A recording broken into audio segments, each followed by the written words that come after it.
Seguimos recorriendo el país y seguimos recorriendo todo Uruguay. Le vamos a dar paso a la historia, pero para eso nos vamos a ir hacia el departamento de Salto, de la mano de José Enrique Leivas, para recorrer edificios, para recorrer infraestructuras del departamento. Y la que vamos a ver tiene lugar allí en el departamento, que ahora funciona como un centro educativo.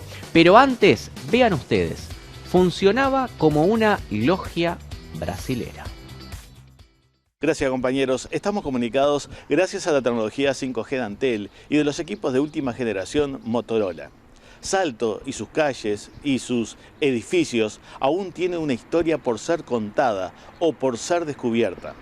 Hoy le presentamos un edificio que en cierto momento del año y a cierta hora, parte de su estructura se alinea con el sol.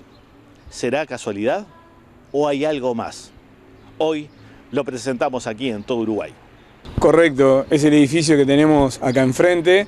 Actualmente funciona un centro educativo, pero en sus comienzos, aproximadamente a primeros años del siglo XX, 1900, 1910, fue una logia brasileña que no estaba reconocida como logia regular por las otras que operaban en el departamento y que es una construcción que se denomina técnicamente una hierofania, es decir, una construcción arquitectónica pero que presenta elementos simbólicos.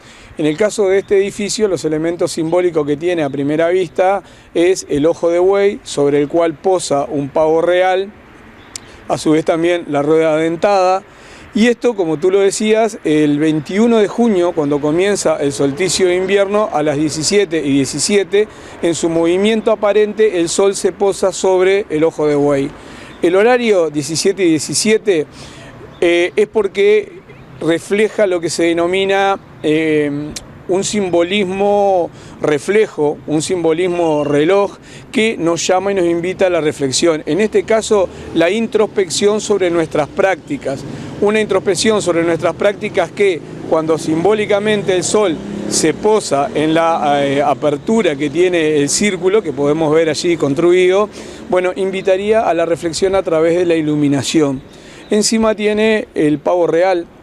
El pavo real es una representación no solamente de la grandeza en la obra de la construcción, sino también de lo imperturbable y la eternidad a través del tiempo, ya que en las culturas hindúes se creía que la carne del pavo era una carne que no se podría, no era putrefacta y que por lo tanto entonces tenía un carácter a resaltar, un carácter a distinguir. Entonces tenemos que en un momento del año, cuando comienza el solsticio de invierno, bueno, se invita a la reflexión sobre lo que pasó en ese momento, hasta ese momento en la oscuridad, una oscuridad que después comienza a renacer a través del sol. Y eso entonces implica que no es la muerte, no es el ocaso, sino todo lo contrario.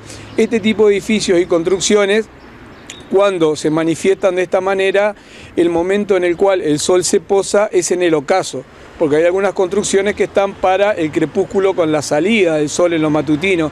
En este caso tiene como principio que esto debe ser en lo vespertino, cuando se genera, justamente decía, el ocaso.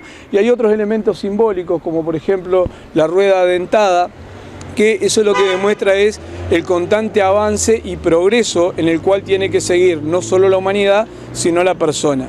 Ahora, si bien es necesario aclarar que la construcción es una construcción masónica de una logia brasilera, Fraternidad e Orden, hay que resaltar que los elementos simbólicos no son elementos necesariamente masónicos, son elementos que tienen que ver con una simbología universal que trata de dejar un mensaje, que trata de dejar un sentido, pero no desde el principio de la masonería.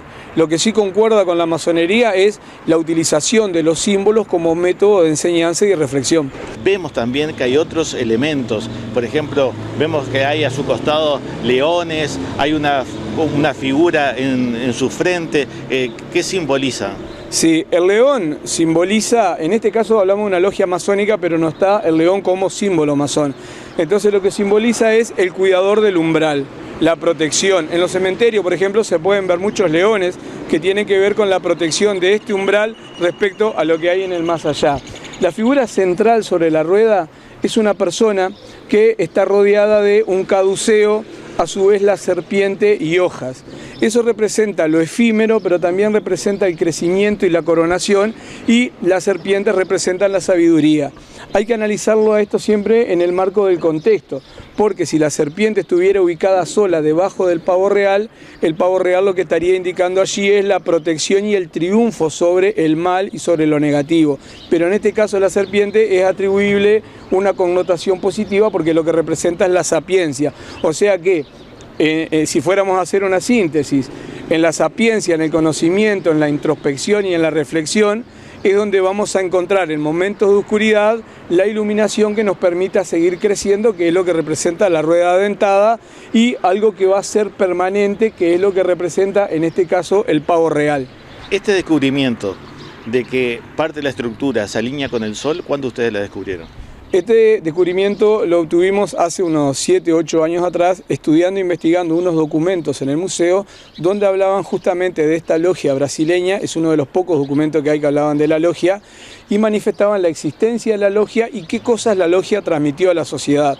Dentro de lo que se transmitía esto de generar este edificio como una especie de hierofania, que una traducción también podría ser un templo solar. Claro, como esta logia después cayó en el desprestigio y en el descrédito, fue muy poco lo que se pudo saber, incluso prácticamente no está en los documentos del departamento. Importante, cuando se construían este tipo de edificios con esa simbología, no quiere decir que la persona que habitaba en el lugar supiese de qué se trataba. A veces era quizás un tema de los arquitectos cuando lo creaban, ¿puede ser? Exacto, era un tema de los arquitectos. La persona iba y escogía un catálogo. Ahora, si la persona tenía una orientación filosófica, religiosa o en este caso mística, podría adquirirlo a tales efectos. Muchas veces era la tendencia, ¿no? En el cementerio de Salto, por ejemplo, hay mucha simbología masónica, lo cual no quiere decir que esos elementos pertenecieran a masones confesos de la logia. Y una travesura que hacían muchas veces los arquitectos masónicos, que era en construcciones, como por ejemplo iglesias, que hay una supuesta confrontación, ¿no? Ya que los masones cuestionan el dogmatismo de la iglesia y la iglesia los toma a distancia. Bueno, muchas veces construían allí elementos que tienen que ver con carácter masones, como una especie de picardía que le hacían los arquitectos y que en la ciudad también se pueden ver y apreciar. Desde Salto, el informe José Enrique Leivas para todo Uruguay. Bueno, cuánta historia, ¿no? A través de un edificio. Le agradecemos a José Enrique Leivas por este informe y también lo hacemos extensivo a todos los corresponsales de todo Uruguay. Eventos culturales, eventos religiosos, historias de vida, los paisajes, los lugares, bueno, lo que a ustedes se les ocurra, está en este gran ventanal de todo Uruguay que continúa abierto para todos ustedes.